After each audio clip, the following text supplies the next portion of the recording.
Yeah, what's up, people? We are back again in this channel. What we do is to give you updates, information, tips, strategy on how you can pass that your promotion exam, how you need to know, you need to be aware of what's going on in the government. Okay, information is very powerful. All right, so hit on that notification, hit on the subscribe button. Let's get started. Let's get to the classroom and see what our speaker has for us. Let's go, let's go, let's go, let's go.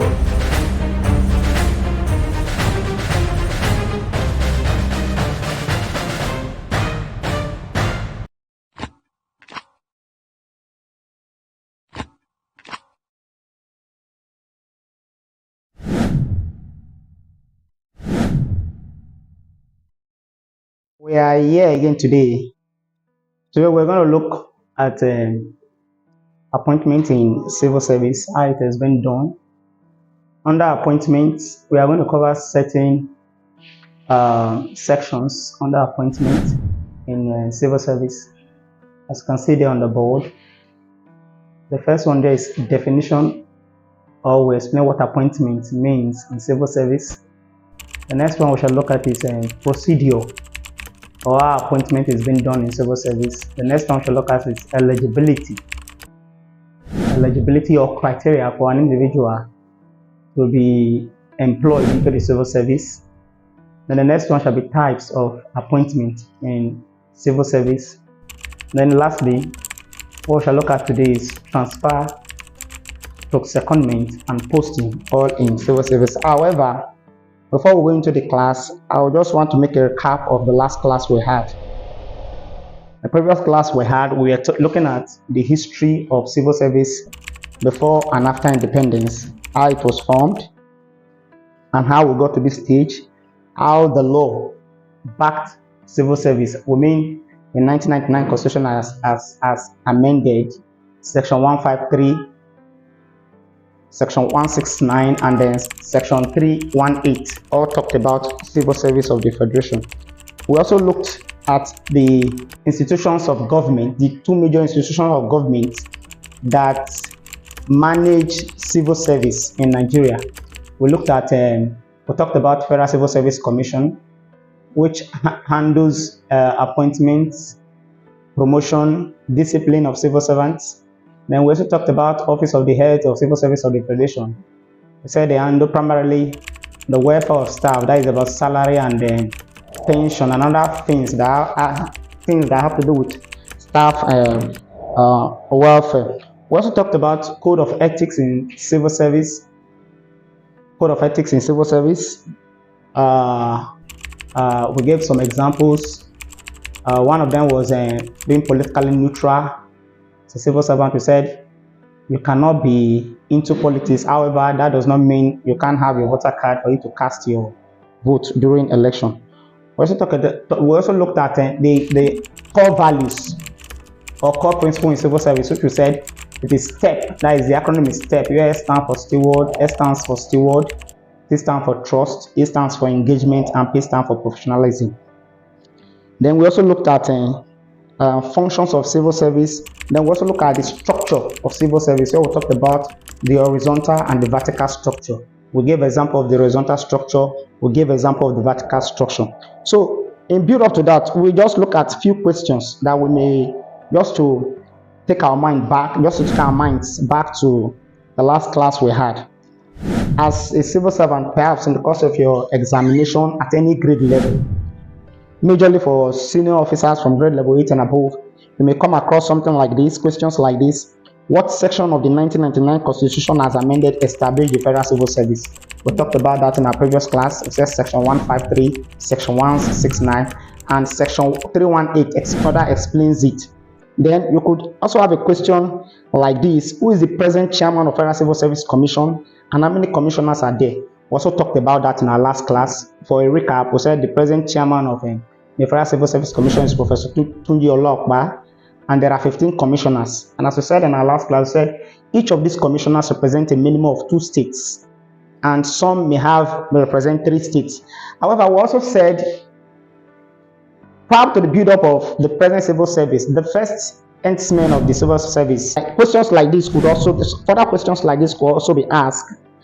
Like what are the two institutions of government that manage the civil service? We talked about that. We said the two major institutions of government that manage civil service are the Federal Civil Service Commission and Office of the Head of Civil Service. They are sister agencies, they work together. We also talked about the head of civil service. We also talked about the number of offices in civil service. We said there were 5 offices in civil service, and each of these offices is being handled by the permanent secretary. Then we also talked about how the Federal Public Civil Service was changed to Federal Civil Service Commission in 1979. In 1955, I beg your pardon. Also talked about that. Then those are the few things, or rather, these questions so far are part of the things we discussed previously. Today we shall look at the appointment, definition, as I said before, procedure, eligibility, types of appointment, then transfers to secondment and posting. Okay, let's get into the business of the day. Now, in civil service, for any individual to be appointed or to be brought into the civil service, it is primarily handled by the Federal Civil Service Commission. As I said before, they handle appointment, promotion, and discipline. However, the Office of the Head of Civil Service of the Federation, through one of the offices, also liaises with the Federal Civil Service Commission when it comes to appointment, to know the number of persons that will come into the service. Be that as it may, then what is recruitment? Let's not get confused when you talk about recruitment, because people normally think that recruitment is about just bringing in people into the service, or person into the service, perhaps changing one post to another. No. Recruitment in civil service simply means appointing persons or individuals into the service who were not before now a civil servant. What it means is that before now they were not working as a civil servant elsewhere. What we are trying to say is, if, for instance, somebody works in CAC and perhaps gets another appointment somewhere in, let's say, in any other government agency, and the person is moving from Corporate Affairs Commission to that same government, to the other government agency, that does not mean recruitment. It could be tagged as transfer. So recruitment itself is somebody who has not worked in civil service. You are bringing in the individual into the civil service. That is what is called recruitment. Now, for that to happen, there are ways it has been done. The Federal Civil Service, which is the main institution of government that handles appointments, can delegate this responsibility. Delegate these responsibilities to the agent, which is any government agency that wants to do recruitment. Any government agencies that are interested in doing recruitment, the Federal Civil Service can delegate responsibility to them to carry out recruitment. Also, government too can also carry out this recruitment. I'm talking about Office of the Secretary of the Government of the Federation. They can also carry out this appointment.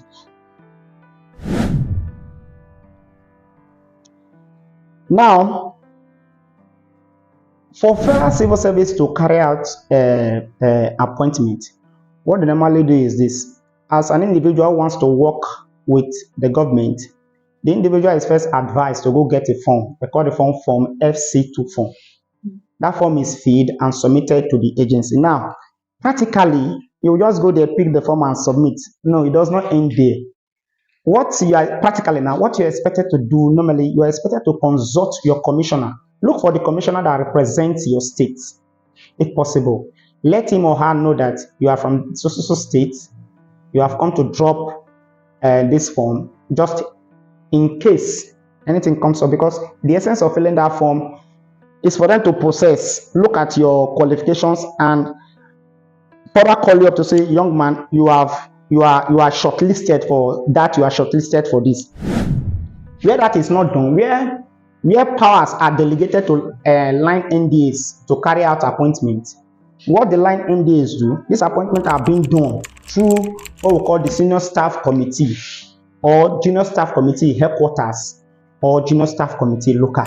Now, this Senior Staff Committee cuts across all government agencies, all MDAs, ministries, departments, and agencies. All MDAs in government has Senior Staff Committee, Junior Staff Committee Headquarters, and Local. Now, what do? This committee, they handle this same appointment, promotion, and discipline for these government agencies. Now, is a composition of, like for the senior staff committee, is a composition of, like in the ministry, what you have there in the ministry for the senior staff committee, you have the permanent secretary as the chairman. Then all the directors, when I mean directors, I mean grade level 17 officers. I'm not talking about assistant director or deputy director, no. We're talking about directors at grade level 17. They are members of this senior staff committee. Then what gives that committee that robustness is a representative from the Federal Civil Service Commission and a representative from the Office of the Head of Civil Service Commission. Now, if these two representatives are not there, whatever appointment done by any government agency is null and void because they must be there. The fact that the agencies, government institutions have been given delegated powers to carry out appointment does not mean that appointment will be done without the approval or without the presence of these people representing Federal Civil Service Commission or the Office of the Head of Civil Service of the Federation. So these persons must be there. Then for the junior staff committee, the junior staff committee is handled purely by the agency. The agency handles junior staff committee. However, one of the relationship between one of the representatives that you see that cuts across both the senior staff committee and the junior staff committee, be it local quarters, is the head of human resource. The director of human resource is always there. It's like a link between them. It's always in the committee. Now, when this committee sits, they carry out the appointment that are supposed to come into the service. However, these appointments that somebody is appointed does not mean you can be given before you are really appointed into the Federal Civil Service. Such individual or group of persons are supposed to, they are to go through what we call competitive examination, that is for grade level 7 to 10. That to go through what we call competitive examination. This examination that to go through is being organized by the Federal Civil Service Commission, Office of the Head of Civil Service of the Federation, Administrative Staff College of Nigeria, we call it ASCON, and the PSI, which is a Public Service Institute of Nigeria.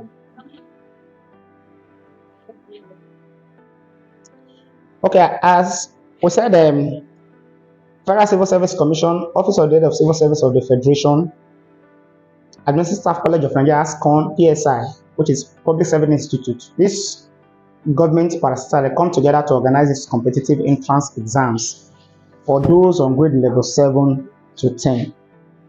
However, before this exam takes place, there is normally adverts.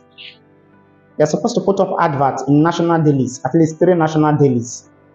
And this advert is supposed to span for 6 weeks for people to apply, as in putting their application that they need to be employed into the service. So this, or rather what we've just discussed, is just the procedure an individual who has not been in the service can go through to be employed in the civil service.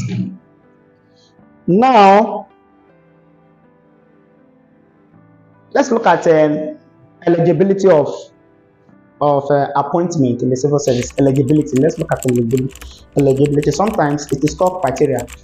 If you go through the civil service charter, a document we call the civil service charter. If you go through the civil service charter of the Federal Civil Service, you will see how basically this eligibility or criteria are being stated for anyone to be employed into the service. Now, let's look at some of these criteria or eligibility that an individual needs to possess before he or she can be considered for any type of appointment in the civil service. First, we talk about age.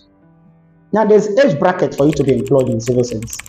You have to be either a minimum of 18 years of age or a maximum of 50 years. Is between 18 and 50. So if you are below 18, you cannot be employed. If you are above 50, you cannot be employed. However, that does not mean that somebody is above 50 cannot be employed in the civil service. No.